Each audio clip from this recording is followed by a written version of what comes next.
大家好，我们是慢慢变好，越来越好。如果您在我们分享讯息中有所收获，请您帮我们按赞、订阅、加分享，支持鼓励我们慢好频道。期待我们慢好频道能在股海实战中跟大家一起获利共好。应观众要求，更新动能致富系列的最新情况。我要先反省一下，我在动能致富 EP4 计算时，真的就是那么刚好。我在6月动能计算时，计算出动能转移到00830了，但我发完影片隔天再计算一次，动能就回到50，就这么一个小误差，我就把实验部位从50换到00830了。由于接下来计算动能都是留在50，所以是我一次误操作。这次错误的动能转换其实也损失了不少报酬，幸好我有先亲身实战，自己有在操作，感受最深刻。这样的计算和转换错误，报酬可能少了不止 10%。 因为动能致富要是动能换股操作，我其实不太喜欢频繁的买进卖出操作，所以才暂时停更动能致富系列。今天影片中，股价计算数字是12月20日收盘价，按照书中教导的方法，直接到股海中实战，可以得到最真实的结果。我就在这个实验系列中，发掘自己的操作误区，并学到非常宝贵的经验。在动能致富主题中，实战验证动能致富方法后，可以加强自己持股的信念，未来将可持续扩大本金来操作，获得更好的报酬。当然，各位有兴趣的板友，也可以跟住我们一起在股海中实战。我们是真金白银在股海实战，投资决定在自我，需要盈亏自负。近期职场霸凌的新闻非常多，期待板友们都能早日财务自由，早早拿回工作的选择权，可以选择自己喜欢的工作，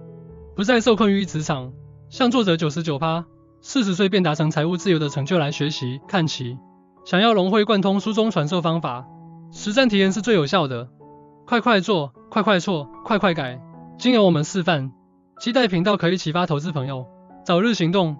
善用复利的力量，提早实现财务自由的目标。我选用书中 CP 值最高的加速防御动能投资法，此方法回测25年年均报酬率是 17.42%。 加速防御动能法兼顾攻击和防守，又有存股心法，进可攻退可守，如出一辙。于是我用20万小资金来实验，看能否有所体会。每个投资朋友本金水位都不同，我们将重点放在报酬率，以年报酬率来评估这套投资方法。倘若投资部位是100万，年报酬率 17%， 一年可以获利17万。投资部位如果是1000万，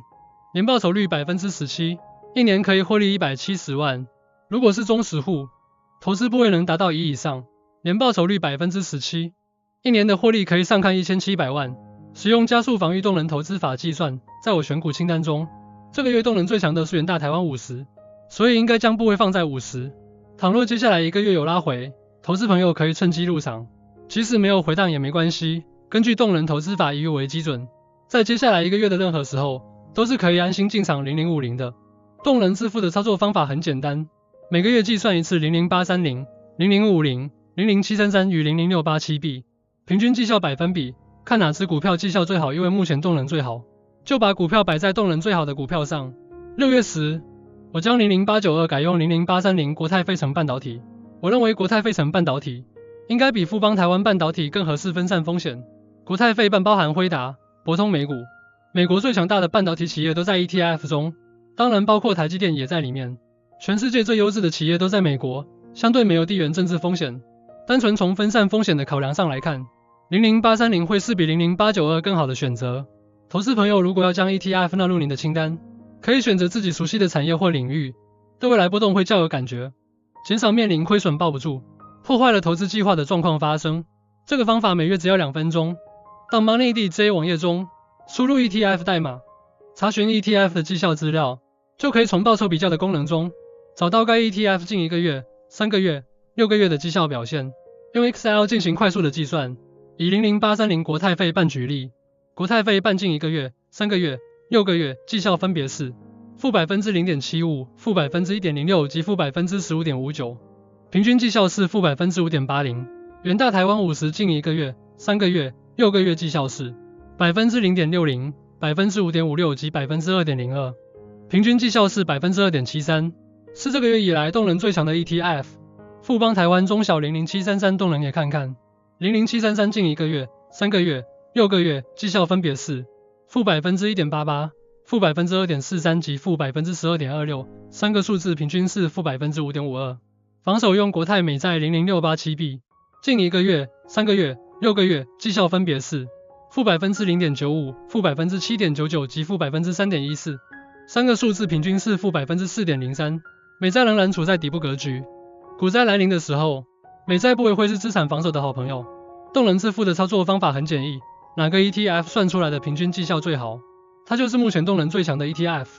资产部位就应该摆在动能最强的 ETF 上，就这么简单。根据6月21日计算结果，投资组合中，当时动能最强的是国泰费城半导体。诚如说明，后来才知道，只要改成6月24日计算，动能最强的就换回50，所以其实6月不用换股操作的。很多时候，投资也有缘分，事情就是这么巧，遇到了就是没办法。当股市走空时，如果连套子计算出来的平均绩效都是负的，这时就要把全部股票换成现金，这就是加速防御动能投资法。每月2分钟，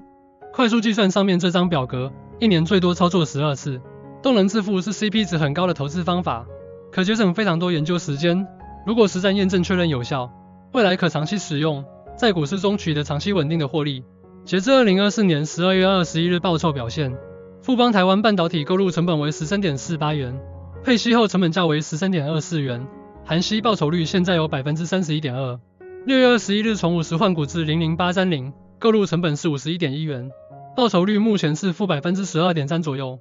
目前这5张持股，在我元大证券的质押账户中，暂时不打算卖出。动能致富这个投资方法，我在2024年1月31日340万存股实战 EP5 第5集中有分享。在1月17日340万存股账户中，买入第1张富邦台湾半导体，开始采用动能致富操作法。4月中遇到一冲突，在股价一路下滑过程中，布局了14张00892，当时就用这14张00892开始实战了。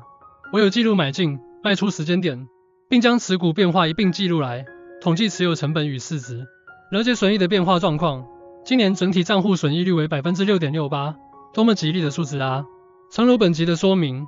报酬率如果不是我换股错误，是可以达标年均报酬 17% 的。实验至今告诉我们，目前为止，动能致富这个方法是可行的。如果动能致富法能完整走过多空循环，操作这么简单，剩下的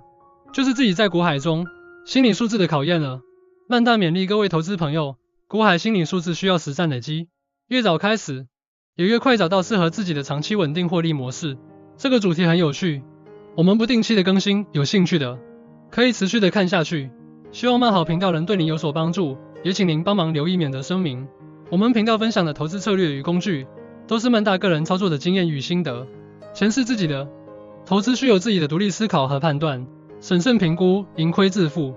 投资理财有赚有赔，申购时请详阅公开说明书。这是慢慢变好越来越好频道，传递理财知识与幸福。如果您有在分享内容中有所收获，请您不吝帮我们按赞、订阅加分享。希望每一期节目都能与您相遇。我们下期再见。